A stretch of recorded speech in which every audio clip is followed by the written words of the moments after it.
My appointment with my tax consultant was fast approaching. Living just under 20 minutes away, I knew I had to make good time. Despite the tight schedule, I found myself settled in the waiting area with a few minutes to spare.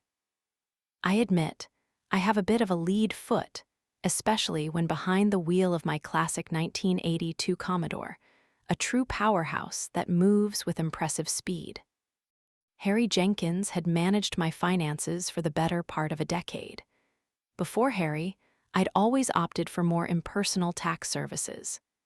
His secretary, Edna, was famously unapproachable, never offering a kind word to anyone who entered the office. It always puzzled me how Harry retained his clientele with Edna as the first point of contact. Her demeanor was consistently frosty. Over the years, I'd tried everything: flowers, compliments on her outfits, even praise for her enduring grace. She carried her years remarkably well. I estimated her to be in her late 50s, though I never confirmed her exact age. Perhaps it was better left unknown. It might seem odd for me to call someone old when I myself was approaching 50. Perhaps a brief introduction to myself would set the scene.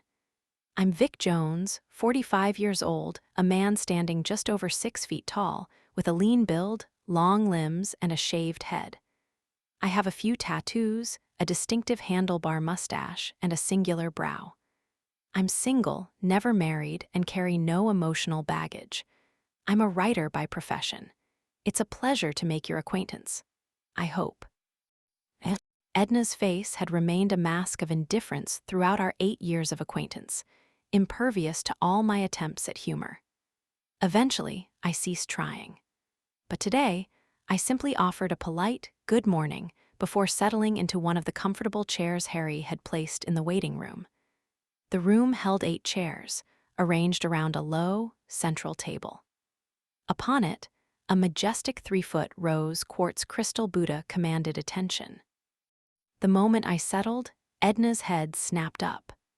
I felt her eyes on me, but I deliberately avoided her gaze. I leaned back, taking a slow sip of my cappuccino. Her scrutiny persisted until Harry's office door finally opened.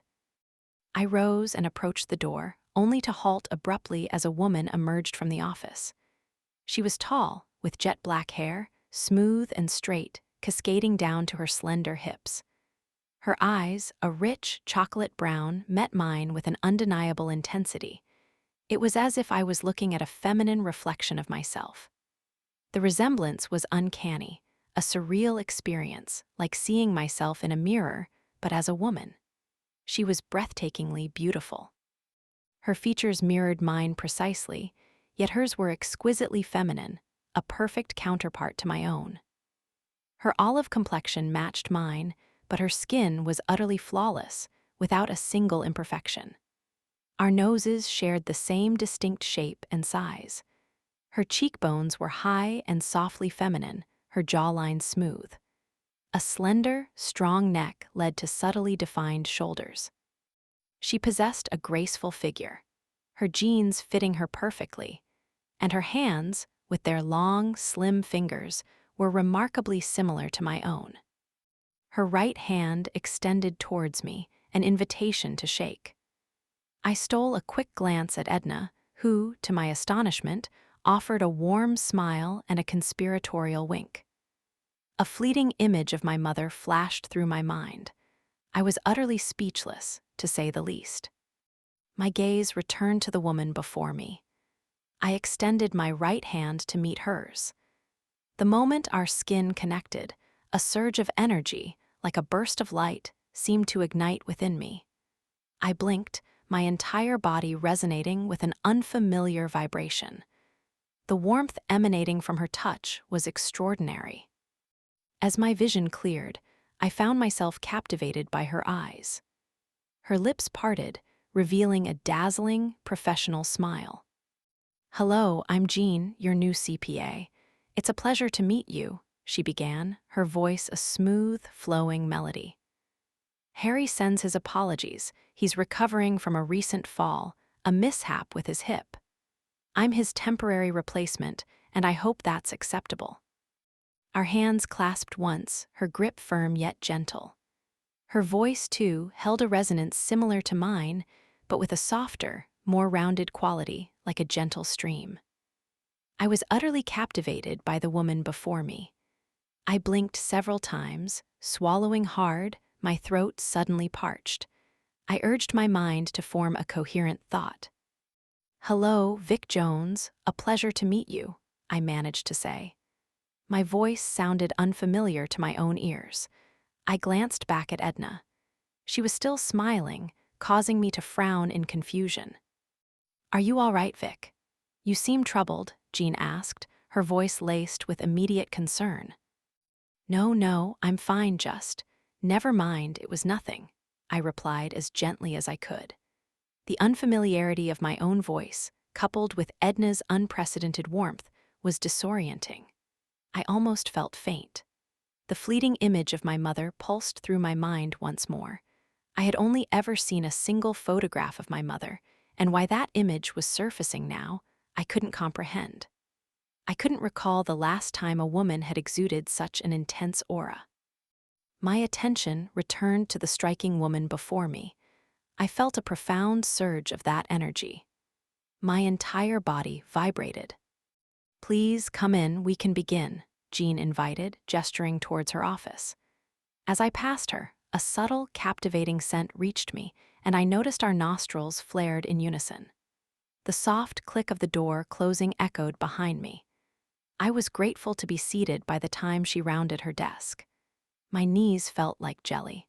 A peculiar sensation, a jolt of energy, resonated through me, from my core to my fingertips and toes.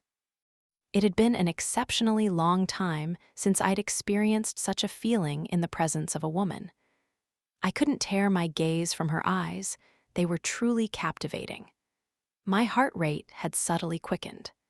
Her captivating aroma filled the room. This was utterly bewildering, so utterly unusual. Who was this woman? I found myself observing details I rarely did with others. No trace of makeup on her face, her bare fingernails expertly manicured to a natural sheen. They perfectly complemented her long, slender fingers. It became impossible to tear my gaze from her eyes. Her face, particularly her eyes, commanded my complete attention. The profound effect this woman had on me was truly remarkable. Our meeting progressed with genuine sincerity. Each time her smile illuminated her face, revealing subtle dimples, she would tuck a strand of hair behind her ear. The graceful movements of her hands held my attention. I discreetly noted the absence of a ring on her left ring finger. In fact, her only jewelry was a small sterling silver pinky ring on her left hand, adorned with a peridot stone, strikingly similar to the one I wore on my own right pinky. Peridot, coincidentally, was my birthstone. I observed her subtle glance at my left hand, then my right. It was a fleeting, discreet observation, but her eyes subtly acknowledged it. When her gaze returned to mine, a faint blush colored her cheeks, and a shy smile graced her lips. I returned her smile. Her blush sent a powerful, almost forgotten signal through me, stirring emotions that had long lain dormant. On several occasions, I noticed her subtly shifting in her seat. Her movements were subtle, graceful, and discreet, yet undeniably present. Roughly 2/3 of the way through our meeting, I sensed a palpable shift in the atmosphere, a subtle energy that seemed to emanate from her. As my mind processed the sensation, I began to feel a little lightheaded. Her presence seemed to awaken every one of my senses. A sudden realization seemed to click into place within my mind. This was absurd. A woman like her couldn't possibly be interested in someone like me. She was far out of my league. I must be indulging in a fantasy. Yet, the longer I remained in her company, the more I wished the moment would never end. I tried to convince myself I was simply imagining things. I'd always believed women like her were mythical, never appearing in my life. Their perceived non-existence had, ironically, shaped much of my self-perception. At 45, the prospect of settling down with asterisk, any asterisk woman felt incredibly distant, a thought that often kept me company on lonely nights. My romantic history, to put it mildly, was profoundly unsuccessful. Consequently, I'd cultivated a sense of detachment, a security blanket that allowed me to disengage from society whenever I chose. I was also incredibly cautious about allowing anyone to get too close. From my past experiences, I'd learned that understanding a woman truly begins when she wants you to understand her. Then, you listen, absorb, and remember it's the key to any deeper connection. The frustrating truth was, most women my age struggled to accept me for who I truly was. They'd often accuse me of lying when I mentioned I'd never been married or had children. Many even suggested I was gay, brazenly stating it to my face, even in front of my friends' friends who subsequently abandoned me. Behind my back, rumors circulated that I was in denial. One particularly cruel person even calling me a closet fag to Tammy, my editor. Tammy, however, simply laughed in that person's face and declared I was the best lover she'd ever had, a statement we both knew was entirely untrue. My point is, Tammy, my editor, truly knew me, and in many ways, she was the only real friend I had in the world. She fiercely defended me against detractors and critics who targeted me in the press. She was also openly a lipstick lesbian. Imagine a blonde Gina Davis, but much shorter, incredibly muscular, and fiercely Australian, dangerously gorgeous, a force of nature. She was a complete contrast to the woman now sitting before me. Tammy was a compact powerhouse, blonde, strong, and powerfully built. She stood a full foot shorter than me. She never tolerated nonsense from me, or any man for that matter. The first time we met, she immediately informed me she was gay and that any romantic hopes I might harbor were futile. That was 6 years ago, shortly after my third book achieved success. One night, after a formal event in Melbourne, we found ourselves sharing a bed. She was completely intoxicated. I had to carry her back to the room over my shoulder. I helped her out of her clothes, showered her, and then tucked her into bed. We awoke the next morning, both unclothed, in the same bed. I managed to preserve her reputation, though it took me a month to convince her that nothing intimate had occurred between us. From that night forward, however, we developed a profound mutual respect. We shared a bed on many occasions over the past 6 years. However, in the last 12 months, since Yvonne entered Tammy's life, those discreet shared nights had ceased. I was perfectly fine with that, you know. Tammy had finally found love. A wedding was even in the works. I occasionally joked about a free show from the two of them as compensation. It took them a while to realize I was only teasing. They once playfully handcuffed me to my clothesline for 3 days, spoon-feeding me porridge, a dish I despise. Throughout my meeting with Jean, I found myself mentally comparing her to Tammy, who had become my unwitting benchmark for women. Tammy was the only woman in my life against whom I'd ever measured potential partners, and her instincts were usually spot on. I found myself subtly shifting in my chair opposite Jean. It was fortunate that only my upper body was visible to her. What struck me as particularly odd was when Jean, while completing my BAS paperwork, reached my date of birth. "We share the same birthday," she remarked casually. "No way," I blurted out, feeling a blush creep up my neck. "Truly," she replied, her smile radiating warmth. She reached into a desk drawer, retrieved her purse, and extracted her driver's license, which she handed to me.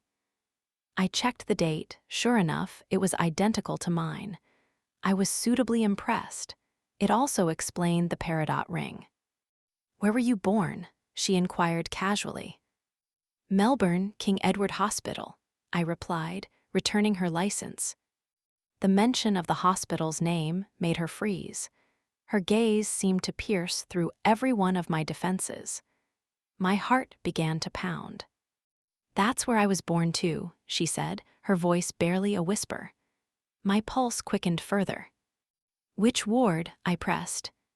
C7, maternity ward, 4th floor, she replied. I felt the color drain from my face. You have to be kidding me, I stated, staring at her in disbelief. How incredible is that? She murmured softly. I was utterly speechless. I felt as if I'd stepped into a surreal, disorienting reality. I reached into my briefcase and pulled out my birth certificate. My eyes immediately went to the blank space where my father's name should have been. A sudden emptiness washed over me. Jean must have noticed my shift in demeanor, her face holding an innocent, searching expression. I handed her the certificate, pointing to the empty space for my father's name. She visibly shivered. She returned my certificate, then reached into her drawer again, producing a document strikingly similar to mine, a birth certificate. She studied it for a few seconds before passing it to me. Her name was Jean Ellen Davis. My gaze immediately fell upon the section for parents' names. The space for her mother's name was vacant. The name of her father, Roland Frederick Davis, resonated deeply within me. Something about that name stirred a profound, unsettling feeling inside me. My mother's name was Evelyn Elizabeth Jones. I had never known my father, never met him. Do you know who your mother was? I asked Jean. She shook her head, her sleek black hair shimmering. No, I never met her. I was told she passed away during childbirth, she replied. I sat there, utterly stunned. Before I could stop myself, I said, my mother passed away 3 minutes after I was born. I was put up for adoption. I checked the time of my birth on my certificate, 11:23 a.m. Then I looked at Jean's, 11:09 a.m.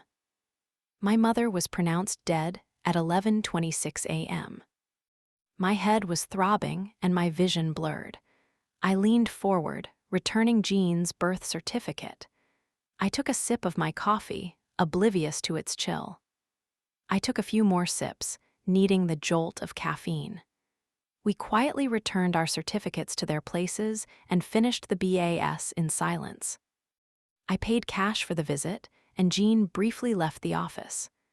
I felt an inexplicable urge to follow her. She was utterly magnetic. She reappeared, holding out my receipt, which I took. I stood to face her. She met my gaze directly, without needing to tilt her head. We extended our hands simultaneously, our grips firm, holding for a long 5 seconds before releasing together. Her captivating aroma enveloped my senses once more, and I noticed a shimmering, almost orange light in her pupils. Thank you for today, Jean. It's truly been a pleasure to meet you, I said. Likewise, Vic. You're more than welcome, she replied, her voice a soft caress. We both turned to leave her office. As she opened the door, I stepped close to pass through, and our heads instinctively leaned towards each other. I heard both our breaths catch, our faces mere inches apart. My knees began to feel weak once more. I walked past Edna's desk, offering a quick smile, which she returned. I was relieved to step out into the crisp afternoon air. I took several deep, rapid breaths, running my fingers through my hair, massaging my scalp. 2 hours and 26 minutes later, I pulled into my driveway. I'd made a few stops on the way home, the liquor store, the supermarket, the tobacconist, and finally, the gas station. Halfway down the drive, Herbie, my Doberman Boxer mix, bounded onto the hood of my car. He settled, curled up, facing forward. I slowed to a crawl, guiding the car into the garage. Herbie bounded off the hood, racing up the hallway to the living room. I quickly shed my outer layers in the bedroom, then carried my things to the living room, where Herbie stood expectantly by the fireplace. I dropped my groceries in the kitchen, restocked my home bars, and lit 2 sticks of Nag Champa incense, my favorite, always bringing out my inner free spirit. I retrieved Herbie's dinner from the fridge, then walked over to him, giving his large head a good scratch. I told him to sit, and he obeyed. I praised his good behavior, tossing him a small treat, which he expertly caught. Instantly alert, he knew this was part of our routine. He sat, and I placed his dinner into his bowl. "Okay, eat," I told him, as the sound of his enthusiastic slurping filled the air. I returned to the living room, approaching the fireplace. Within 3 minutes, Herbie was beside me. We watched the flames grow, and once they reached a good height, I added 3 logs, waiting for them to catch before we stepped back. I scratched Herbie behind his ears, and he settled onto his rug in front of the fire. Within 3 minutes, he was snoring, followed by a soft, audible release of gas. I walked out onto my back deck, leaving the door ajar. It would be at least 10 minutes before I dared venture back inside. A Herbie release was notoriously potent. I retrieved my mixing bowl and my pipe from the cupboard next to my grill. I sat on the deck sofa, preparing to unwind. I filled my pipe, took a deep draw, then set it down on the table. I waited for a moment of calm to settle before I rose and walked to the deck bar to make a drink. A double Jack Daniels on the rocks, with 4 ice cubes. Both my refrigerators had ice makers in the freezer doors, truly the best invention since sliced bread. I was about to settle back onto the deck sofa when George Thorogood's Bad to the Bone, my ringtone, blared.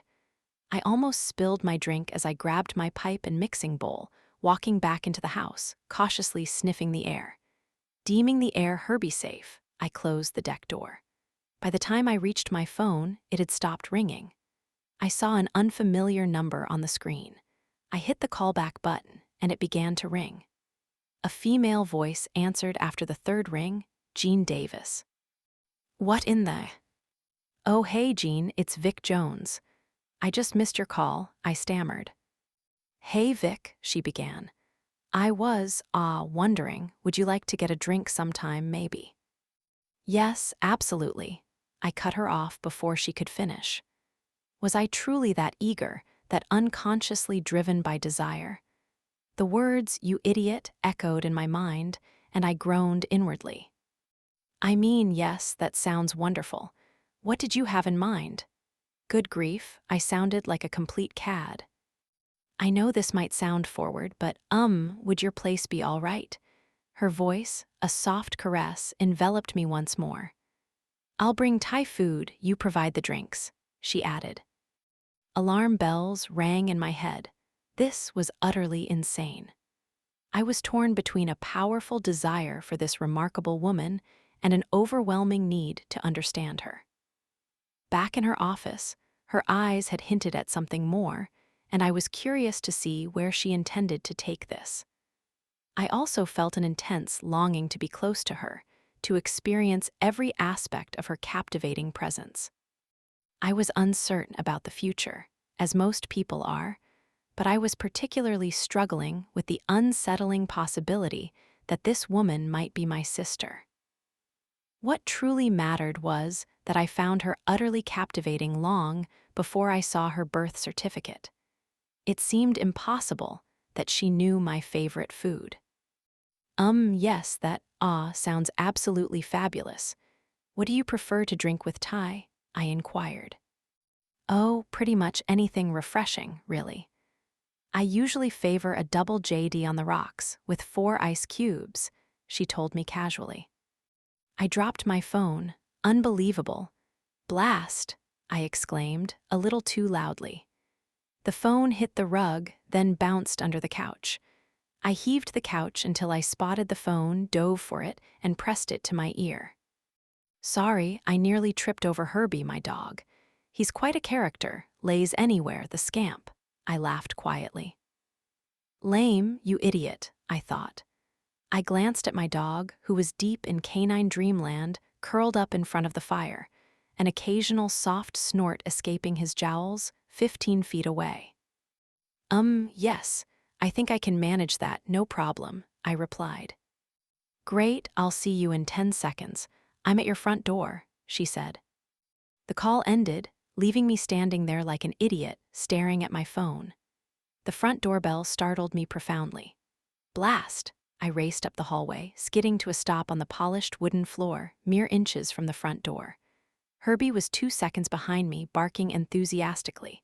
My hand on the doorknob, I twisted it and pulled the door open slightly. I caught my reflection in the hallway mirror. I was unclothed, save for my socks. Oh no, I slammed the door shut. Just a second. I yelled. I commanded Herbie to quiet him. He stopped barking. I frantically looked left, right, up, down, searching for anything to cover myself. I spotted my towel hanging over my bedroom door, a bad habit, I know, but in this particular instance, I felt entirely justified. I wrapped my towel securely around my waist, holding it tightly with my left hand at my hip. I pointed at Herbie, then towards the living room. He gave a soft, bruff, then slowly turned to head back down the hallway. A defiant little rascal. I opened the front door, peeking my head around the edge. Jean stood there, stunning, smiling, both hands laden with our dinner. Unconsciously, I inhaled sharply, my nostrils flaring as her captivating aroma enveloped me. Her eyes seemed to pierce through mine. "Hey, come in. You caught me just as I was heading for a shower," I said, sounding rather foolish, almost pathetic. I just wanted to disappear into the nearest black hole. I looked down as she stepped over the threshold, also keeping a wary eye on my dog. He has a habit of grabbing my towel and running off with it. It's become a playful game between us. She looked me up and down, and a wave of embarrassment washed over me. Nice tattoos. The towel's a bit understated, though. I almost expected a top hat and a red bow, she said, her voice filled with mischievous mirth. I laughed. I gestured towards the living room, raising an eyebrow. Head down the hall, then choose your destination. Living room to the left, deck to the right, kitchen straight ahead. The restroom is the third door on the right at the end of the hall, bathroom the second. Make yourself at home. Herbie might try to get a little friendly. Just tell him you're a lesbian. He'll leave you alone. There's a bar in the living room and out on the deck. Help yourself. I'll be with you in a moment, I said casually. She lingered for a moment, her gaze taking in my unclothed state, then smiled and headed down the hallway. I watched her graceful form until she turned towards the living room, then shook myself out of it and headed into my bedroom for a much-needed cold shower. It worked perfectly. The intensity emanating from this woman was profound. I'd never experienced anything quite like it. After my shower, curiosity was at the forefront of my mind, though for how long was anyone's guess.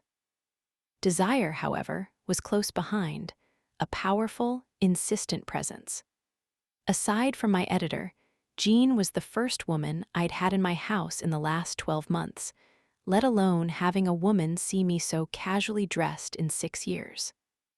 I put on my comfortable Rasta pants and a Bob Marley t-shirt, then headed down the hallway towards the living room. My head swam with questions. I then came to the conclusion that there was no point hiding who I was, especially from a woman who could ring my doorbell without my dog making so much as a whimper. Herbie bounded up to me as I reached the living room, lifting his front paws in greeting. I playfully danced with him for a few seconds before letting him drop back to the floor.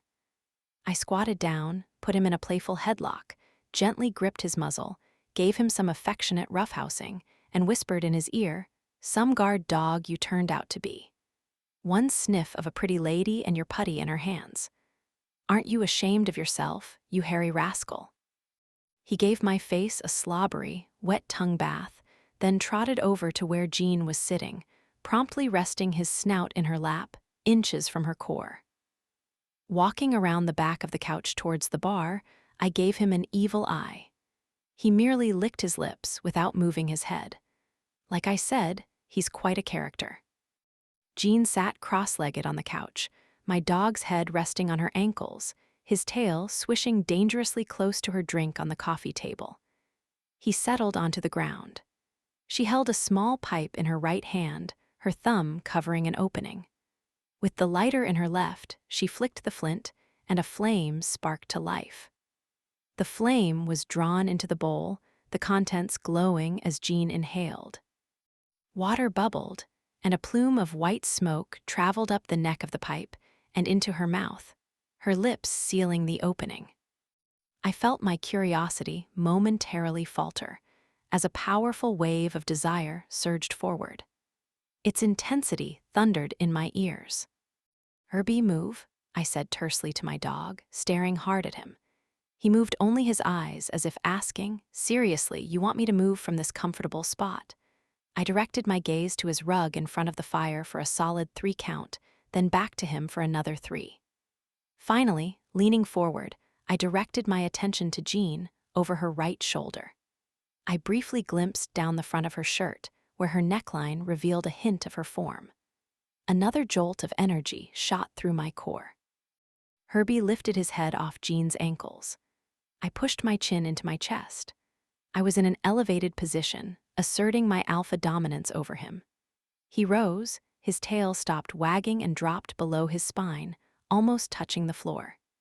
He gave me a look of mild indignation for a solid 5 count, then I watched him trot around the couch to take up his position in front of the fire, turning in a tight circle twice before settling onto his rug.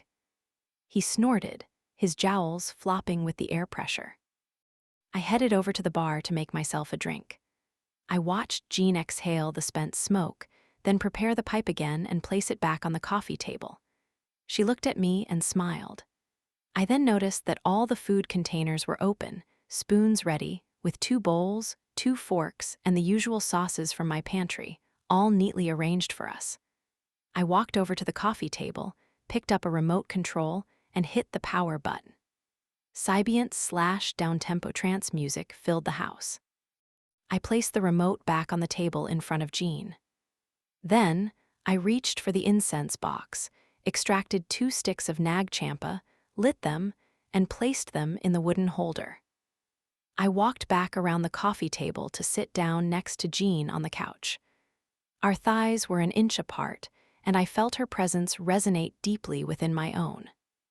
I held my glass out to her. She raised hers, a centimeter from mine. "What are we toasting?" I asked, the anticipation in her eyes captivating me. I stared at her, utterly captivated. My mind felt blank, devoid of words. A moment of silence, as if crickets chirped in the still night. "Opportunity," she uttered quietly. We clinked our glasses. She placed her drink on the coffee table, reached for one of the food containers, grabbed a bowl, and began spooning food into it. I placed my drink next to hers, grabbed the other bowl, and filled it with food. We settled back, enjoying the meal. The aromas of the food blended beautifully with Jean's captivating scent. I felt enveloped by her presence. My mind finally seemed to settle, a sense of clarity returning. I felt a profound sense of calm, the music flowing through me, the earlier relaxation blanketing my awareness beyond our immediate space. The bourbon, however, seemed to sharpen my senses in a different way, and that familiar click shifted again. Uh-oh. When I'm this relaxed, I often find my desires heightened. A tingling sensation, like 1,000 cold spikes, coursed through me. "Vic, Earth to Vic. Hello?" Jean said quietly, her voice rippling through me. When my awareness caught up, I realized I had been staring intently into my bowl of food. I looked up at Jean's face. "Sorry, I was miles away. What did you say?" I managed to ask. "Nothing, mate. I just saw you staring intently into your food. Your focus was quite intense," she replied, her voice quiet. I noticed she had lowered her bowl to rest in her lap. I studied her. She was simply captivating to behold. I mean, it was truly astonishing how much she resembled me. It's not that I consider myself stunning. I'm more on the rugged, gruff side. I took a deep breath, exhaled, then another, and exhaled again. "To be brutally honest, Jean, you intrigue me," I said quietly, almost a whisper. "So many firsts have happened since our meeting this afternoon. You've been constantly on my mind, the only thing, in fact, since I released your hand in your office. The resemblance between us is truly astounding. I'll admit, I felt a jolt of something the moment our hands met when we first said hello," she replied softly. It's been driving me wild, leading up to this moment. I'm absolutely stunned by how much you look like me." We looked at each other, both breathing a little heavily.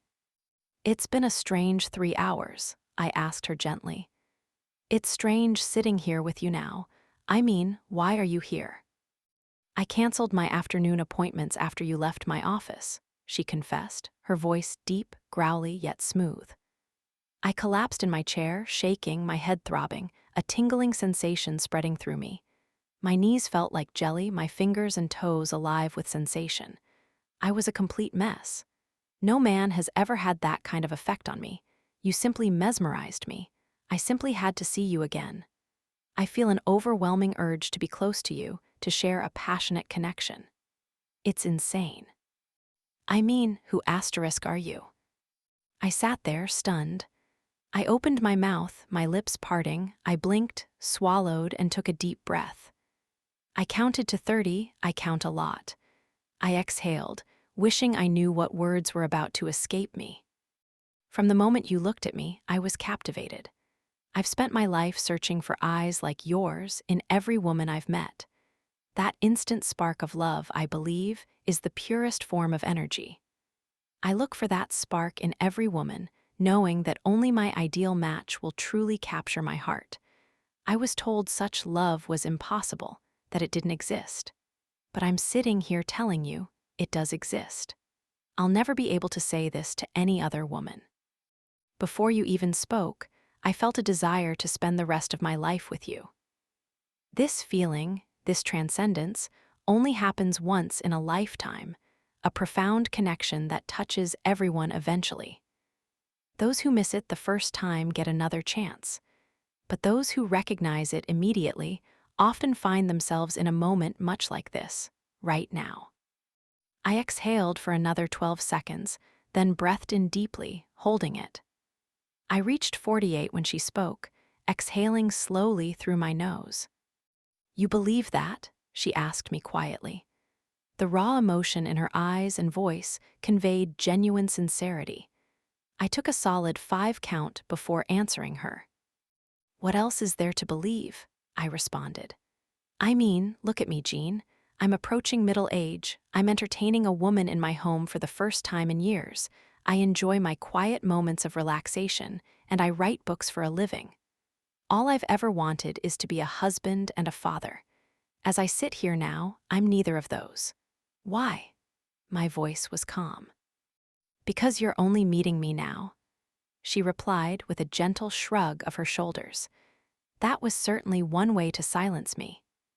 We sat there for a solid 10 minutes, absorbing the music. We each took a turn with the pipe then, standing up. Jean grabbed our glasses and placed them on the bar on her way to the restroom. When she reappeared, she headed to the bar, refilled our drinks, then returned to sit back down on the couch next to me. Watching her move around my house, I observed her graceful walk, her legs moving like fluid, her feet barely making a sound on the rugs and timber floor. Her presence was profoundly affecting me.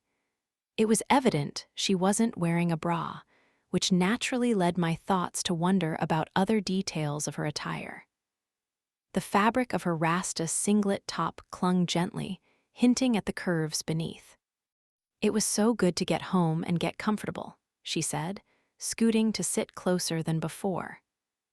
I jumped in the shower and ended with 20 seconds of cold water.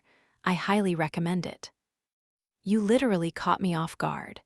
It's almost as if you planned your entire entrance," I said gently, smiling. "Between you opening the front door and me settling onto this couch, none of this was part of the plan. I usually try to keep men guessing, but you managed that all on your own, mate. I enjoyed it, I must admit. A cute little interlude." I caught a subtle twitch in the corner of her right eye. It was captivating. Yeah, well, my usual routine was certainly interrupted. Living alone with Muggins Malley here, the last thing I expected was to have you sitting here, I countered, hooking my thumb at my dog. The last thing I expected this morning was to be sitting here tonight. From the moment I saw you in the waiting room, everything changed. I was supposed to meet a girlfriend for a drink after work, but instead, I found myself in your driveway with Thai food. I had no idea if you even liked Thai. I just assumed that because I did, you would too. Then, I started looking at you from a different angle, wondering what other similarities we might share. When I saw your pinky ring, I felt a little flutter, and then the birth certificates almost made me faint. The energy emanating from you was incredible. No man has ever had the effect you're having on me, still having on me now. The fact that you look like me just blows me away. I'm highly critical of my own appearance, but to me, you're a gorgeous man. I just want to be close to you, she offered. Whoa, that was profound. It took my breath away with an intensity I'd never known. You love dogs, and so do I. I have a Rottweiler Alsatian mix at home, Jessie. She's going to love Herbie. You drink what I drink, JD on the rocks, 4 ice cubes. You lounge around in the same comfortable clothes I enjoy at home. I have a similar setup to this house, but you have a jacuzzi in your backyard, and I have weeds. I'm jealous of that. Your car is better than mine. I'm jealous of that too. We both enjoy our moments of relaxation, and I love that about you. Do you know how hard it is to find a decent person to just chill with, unwind, and just be yourself? Her voice was like smooth, flowing chocolate. She leaned forward, grabbed the pipe and the lighter. She took a draw, handed me the lighter, then prepared the pipe again as she exhaled. She handed the pipe to me. I took a draw, prepared it, and offered it back to her, but she signaled with her hand that she was content. I placed the pipe and the lighter back on the coffee table. I picked up our drinks, handing hers to her. She took the glass in her left hand, her left index finger brushing the back of my right middle finger. She gently stroked the length of my finger before fully taking her glass. She lifted the glass to her mouth, her lips parting delicately. She watched me over the top of her glass as she took a sip of her drink, the ice cubes clinking softly. Her eyes twinkled. "I'm not wearing underwear either," she blurted, her eyes still gazing at me over the top of her glass. "I caught you looking when I was getting a drink." "This is unfamiliar territory," I confessed. "As much as I feel drawn to you, the question of who we are to each other is powerfully present. Does that make sense?" I quizzed her. She nodded in agreement, her gaze shifting to the fire. "That's been on my mind too.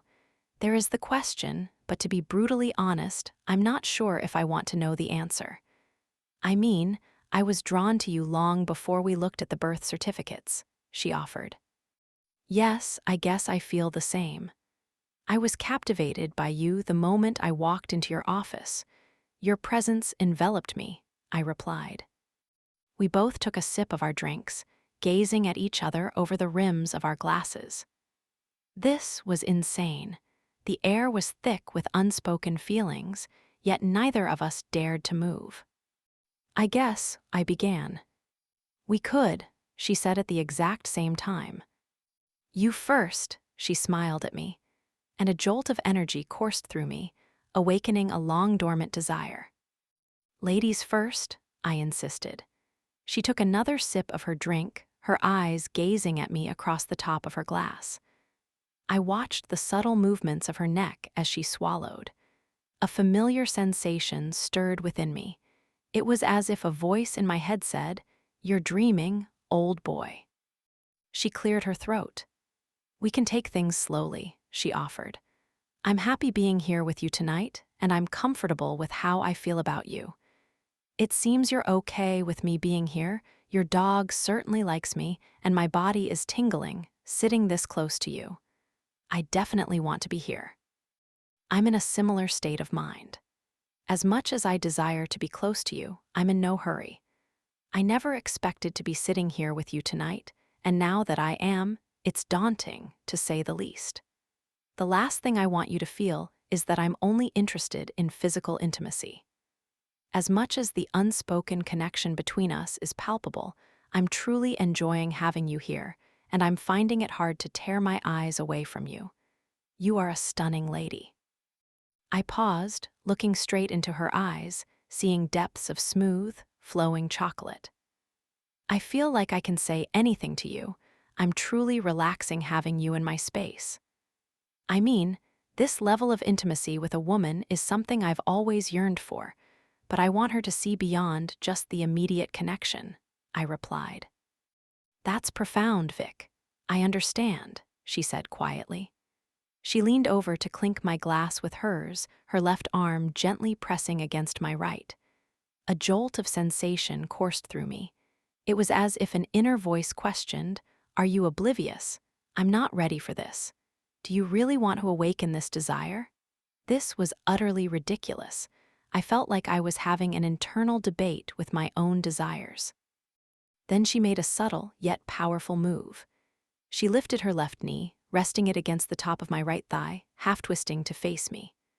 Her left side gently brushed my upper right arm as she swapped hands with her glass, her right hand coming to rest gently on my inner thigh. I flinched. Her left hand, holding her drink, rested casually near her hip. Her hand, resting on my thigh, applied a gentle, knowing pressure. A warmth spread through me, a little quicker than I anticipated. This has the potential to bring a very big smile to my face, she purred. I groaned softly. By now, I was past the point of no return.